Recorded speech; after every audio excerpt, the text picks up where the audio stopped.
शराब के नशे में गाड़ी चलाते हुए कहीं पर ऐसा हादसा कर दिया जाता है और दुर्घटना के पश्चात वहां पर घायल को मरती हालत में छोड़ के वहां से रवाना हो जाते हैं। उन घटनाओं पर अंकुश लगाने के लिए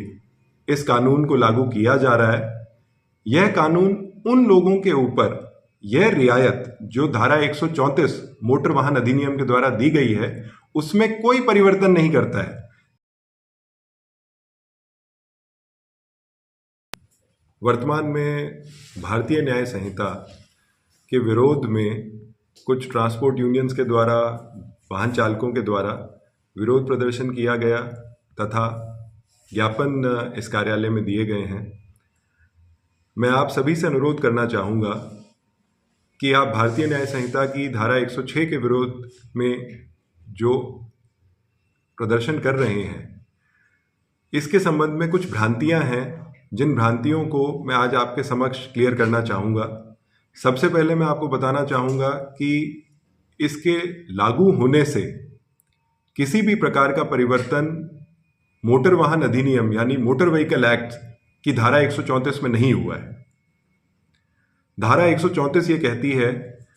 कि आपको निकटतम अस्पताल में दुर्घटना के पश्चात घायल व्यक्ति को ले जाने की जो बाध्यता है वो तब लागू नहीं होती है यदि भीड़ के क्रोध के कारण या अन्य किसी ऐसी परिस्थिति के कारण जो चालक की वश में ना हो, ऐसा करना व्यवहारिक नहीं है। यानी किसी व्यक्ति को निकटतम अस्पताल तक ले जाना, उसकी सूचना देना, यह बाध्यता सिर्फ तभी है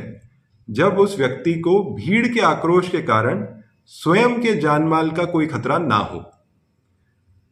यह कानून बनाने का जो मकसद है वह मकसद है कि जो हम आसपास दुर्घटनाओं के बारे में सुनते हैं, जहां पर किसी व्यक्ति के द्वारा किसी महंगी कार में गाड़ी चलाते हुए और फुटपाथ पे सोए हुए लोगों को रौंद दिया जाता है, या शराब के नशे में गाड़ी चलाते हुए कहीं पर ऐसा हादसा कर दिया जाता है और दुर्घटना के पश्चात वहां पर घायल को मरती हालत में छोड़ के वहां से रवाना हो जाते हैं। उन घटनाओं पर अंकुश लगाने के लिए इस कानून को लागू किया जा रहा है। यह कानून उन लोगों के ऊपर यह रियायत जो धारा 134 मोटर वाहन अधिनियम के द्वारा दी गई है उसमें कोई परिवर्तन नहीं करता है। जहां पर एक वाहन चालक के द्वारा अनजाने में यदि कोई दुर्घटना होती है और वो यदि वहां मौके पर सूचना देने में खुद को सहज नहीं पाता है, वहां कुछ ऐसी परिस्थितियां हैं जो चालक के कंट्रोल के बाहर हैं, परंतु यदि वो कुछ समय के पश्चात वो सूचना दे देता है तो उस सूरत में धारा 134 के तहत जो प्रोटेक्शन मिली हुई है वो प्रोटेक्शन आज भी लागू रहेगी। मैं सभी वाहन चालकों से, सभी यूनियन के पदाधिकारियों से, सभी सदस्यों से अनुरोध करूंगा कि आप लोग किसी भी भ्रांति से बचें और आवश्यक वस्तुओं की जो सप्लाई है उसे निरंतर जारी रखें, जिससे आम जन को किसी भी प्रकार की असुविधा ना हो। यदि आप अपना पक्ष रखना चाहते हैं तो आप पुलिस प्रशासन के समक्ष अपना पक्ष रखें। आपकी जो भी बात है, आपके जो भी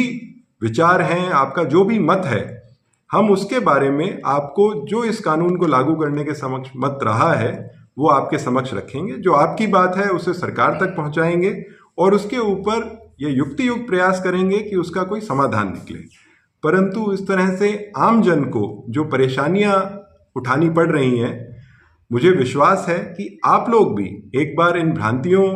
के बारे में आपको जानकारी पहुंचेगी तो आप भी हमें सहयोग प्रदान करेंगे और कोशिश करेंगे कि इस प्रकार की असुविधा आम जन को ना हो। बहुत बहुत धन्यवाद।